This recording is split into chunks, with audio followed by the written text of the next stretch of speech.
Good morning. Hello, everybody. If you're watching me live, this is Whitney Nicely. Say hello. Say hey, Whit. If you're watching the replay, you can say hey, Whit also, but say replay so I can follow up and see if you have any questions.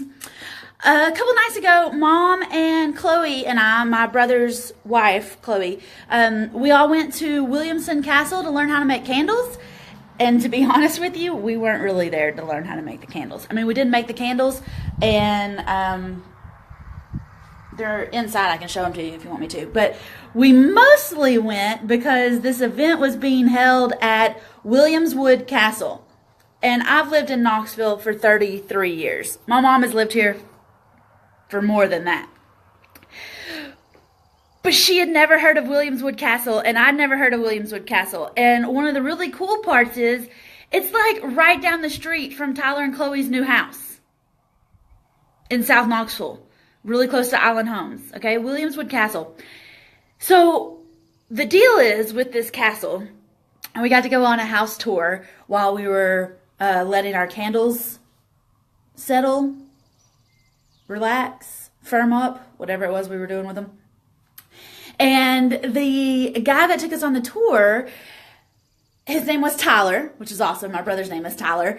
And his grandmother built Williamswood Castle. He grew up hanging out over there and stuff. It was really, really cool. If you come to Knoxville, you need to go check out Williamswood Castle. They even rent it on Airbnb. But if you're not planning on coming to Knoxville anytime soon, I want to tell you the story of Williamswood Castle because I thought it was really, really interesting. So, Tyler's grandmother, I think her name was Julie or Julia. I can't really remember. But she had a son and a daughter. Her son's name was Bill. I don't remember her daughter's name. But Bill passed away unexpectedly in 1990. Okay, so her son passed away unexpectedly.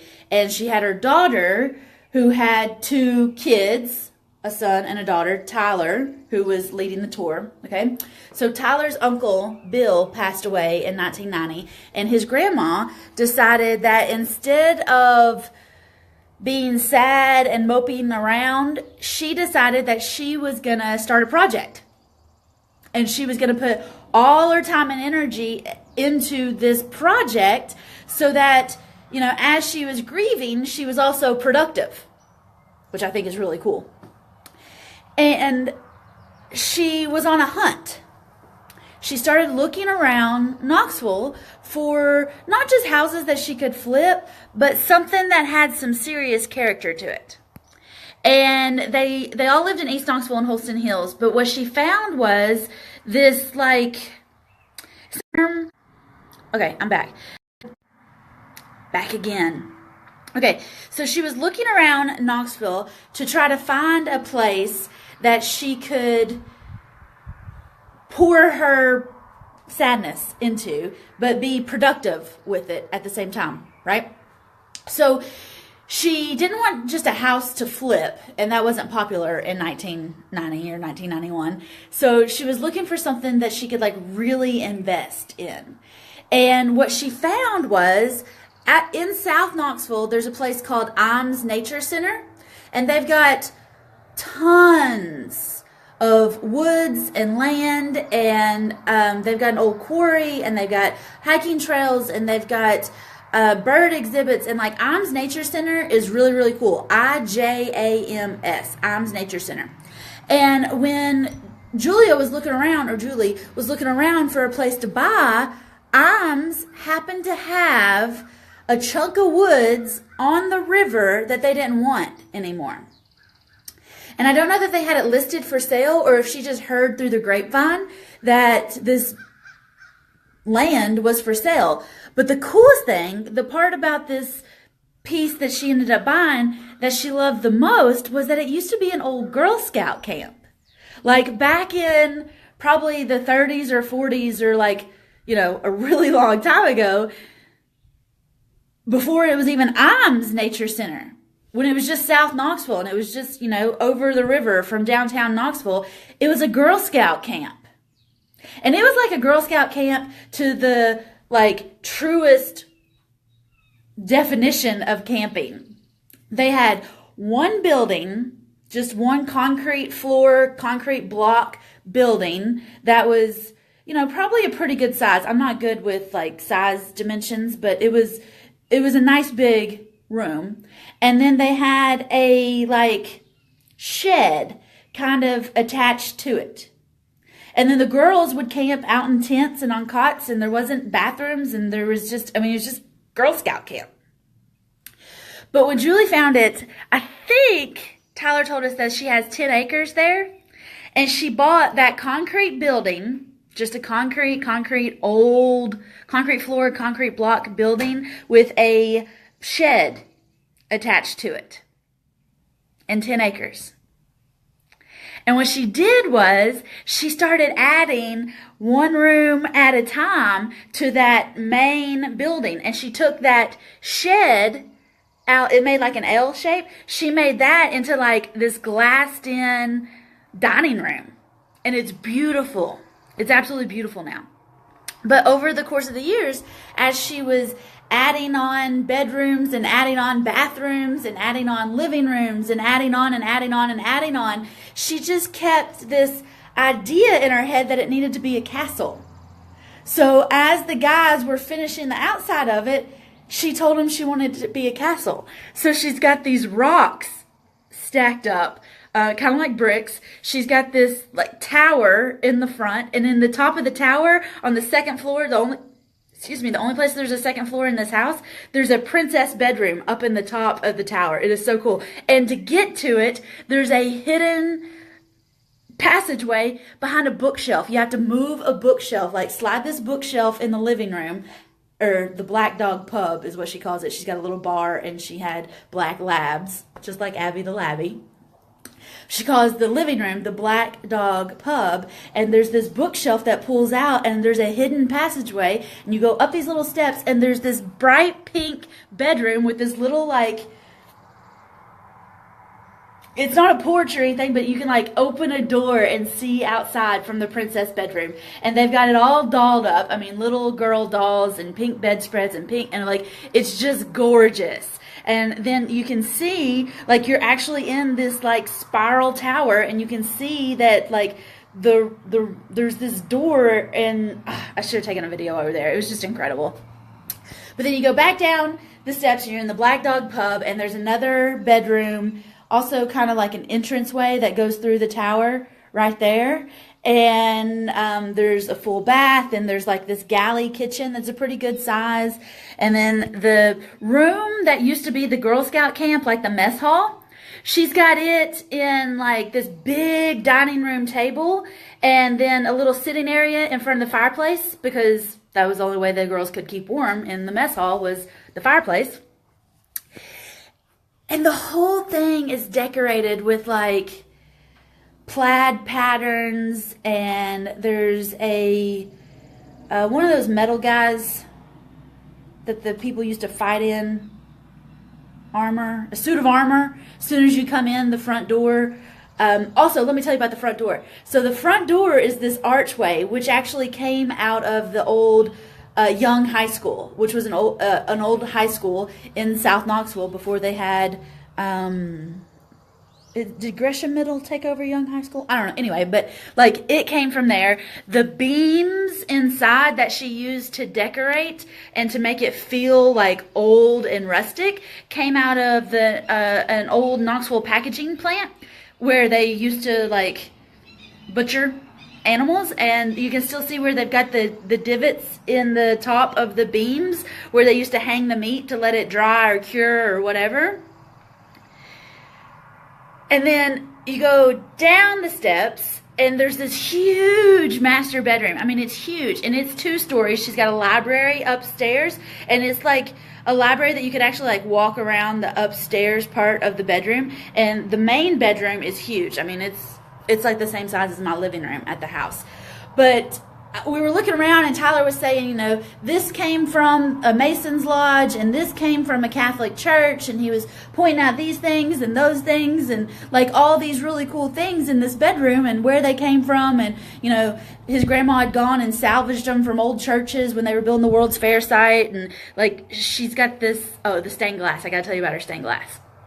So she she's doing all this decorating, right?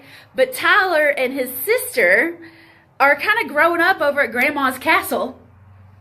And Tyler's sister got on the middle school basketball team. So what does Grandma do? Grandma put a basketball goal in the master bedroom so that she could practice inside. So there's all these great, fancy, expensive antiques in the master bedroom and a basketball goal. Because that's how Granny rolled. Isn't that cool? I just think it was so cool. And it's such a huge room. It was like walking into a basketball arena. I mean, there was plenty of space for like some half-court 3-point shots basketball in this master bedroom with marble floors. It was so cool. But in the tower up front and in the master bedroom in the back, there's these 2 huge stained glass windows. And stained glass windows are heavy as all get out because they actually have like lead in them, especially old stained glass windows. So when people were making and still make stained glass windows, they make them in chunks so that the weight doesn't make the whole thing crumble. Well, in like, I think he said the 60s or the 70s, his grandma had seen a classified ad that there was 2 mismatched stained glass windows in Chattanooga. And we're here in Knoxville. So in Chattanooga, she drove to Chattanooga to look at these stained glass windows. And sure enough, there was a top piece with like the archway. And then there was a bottom piece that didn't have the archway. And the patterns didn't match. But she bought them anyway. Just had a hunch, bought them anyway. So when she was building this castle in the 90s, like, I guess she bought the first set in the 60s. So like 30 years later, she's driving down Magnolia, which is a 4-lane road here in Knoxville. Magnolia turns into Rutledge Pike, and my houses are off Rutledge Pike. So it's like on my side of town. She's driving down Magnolia. Oh, hey, Dad. She's driving down Magnolia, and she sees these stained glass windows hanging in an antique shop. And it was the match set to what she was missing that she'd bought in Chattanooga like 30 years earlier. Can you believe that? 30 years had passed. And she had these 2 mismatched windows, and she's just driving down Magnolia as she's building her castle, and she sees the matching set. So she had the bottom and she had the top to one, and she's driving down, and in the window she sees the top to her bottom and the bottom to her top. Like, it's so awesome. It is so awesome to think about how that works. And she walked in and said, "How much for the windows?" And the antique shop guy was like, "Nah, I'm not selling those windows. Those windows aren't for sale." And she said, "Name a price. I'm taking those windows home with me." So he named some huge, crazy price, and she paid him and took those windows home. And now she's got the complete set. So 30 years passed where she held on to these mismatched stained glass windows. And as she's building this castle in her son's memory, she finds, half a state away from Chattanooga to Knoxville, she finds the missing set. Perfect match. And I think that is so cool. That is one of the coolest stories that I heard about this place. But when you go, there's a fairy garden, there's like this little pond garden, and Tyler said that she has a replica of Stonehenge also kind of out in the woods. When you walk out the master bedroom, though, you're on this porch, and you are literally standing over the river. There's a river that splits downtown Knoxville, and the porch actually goes over the river. Oh, another cool thing about this house. So when you're standing out there on this porch, if you lean over the rail, not towards the river, but towards the fairy garden, you can see there's this pink marble on the side, on one of the sides of the castle. And I asked Tyler, I was like, "Is that marble?" Because we don't have, we have a lot of brick houses here in East Tennessee. We don't have a lot of marble houses. And he was like, oh yeah, I didn't even think about that. So there's this special pink marble that comes out of the ground in East Tennessee, but it's mostly used on buildings in Washington, D.C. If you've ever been to D.C. and you notice the buildings kind of have a little bit of a pink tint to them, it's the marble that they use. So his grandma hunted down this company that makes these big, fancy federal buildings out of this marble. And she called him up and she was like, hey, I want that marble on one of the sides of my house. And they were like, I'm sorry, you what? And she was like, yeah, I want to put this marble on the side of my castle. And they were like, ma'am, we make buildings like for the federal government. She was like, yeah, I know. So what I'm thinking is you could just like make some design and have your guys come down here and put it up on the side of my wall. And I'll just go ahead and send you the measurements and y'all just have some fun with it and make me something pretty. I love women like that. They were trying to get rid of her and she was like, no. You're gonna do what I want you to do. Okay? So sure enough, they did. They sent her a design or 2 or 3, I don't know, and came down and she loved it and put it up on the wall. So now there's marble buildings in Washington, D.C. And the Williamswood Castle in South Knoxville has this same marble on the side of the house with the fairy garden. I love old houses. I love old women too because they are funny. And they get what they want. And they don't worry about it at all. Kind of reminds me of somebody, you know what I mean? So anyway, you've got to go visit Williamswood Castle when you're in Knoxville. They do Airbnb it, and I don't get any kickbacks or anything from that. I just think it's a really, really cool place. And also, if you are in Knoxville, you don't want to stay over there for the night, they're doing candle making, and they'll give you a tour of the castle. And so Tyler's wife will teach you how to make candles, or he will teach you, she will teach you how to taste wine. Not like a food and wine pairing, but like an actual wine, how to know what you like and how to taste the berries and how to taste the chocolate and how to taste the wood and all that stuff. She does wine tastings at Williamswood Castle. It's a really, really cool place. Mom and Chloe and I had a fantastic time over there learning how to make candles, but we were really there for the house tour. And I would just highly encourage y'all to go. Also, I'm on my way to Clarksville today. I'm speaking at She Expo in Clarksville tomorrow. So if you know of any neat houses in Clarksville that I need to go visit tonight, please let me know. Please let me know somewhere I should go and hang out because I truly, really do love real estate. And I love houses. And even if I'm not buying them, I can appreciate somebody else's efforts in designing them and creating them. And I love to know the stories behind it. And I've been to Andrew Jackson's or whatever, the Hermitage. I've been there. It was cool, whatever. I like the kind of off the beaten path houses. So, y'all let me know if I'm going to be near you and you know of a house that I need to go see. Or if you know of a house that I need to go see, then go ahead and send me a message or drop me a comment and let me know where I need to go visit because I love to travel. That's why I started buying houses, is so that I could travel and I could go and see and do things and have a great time.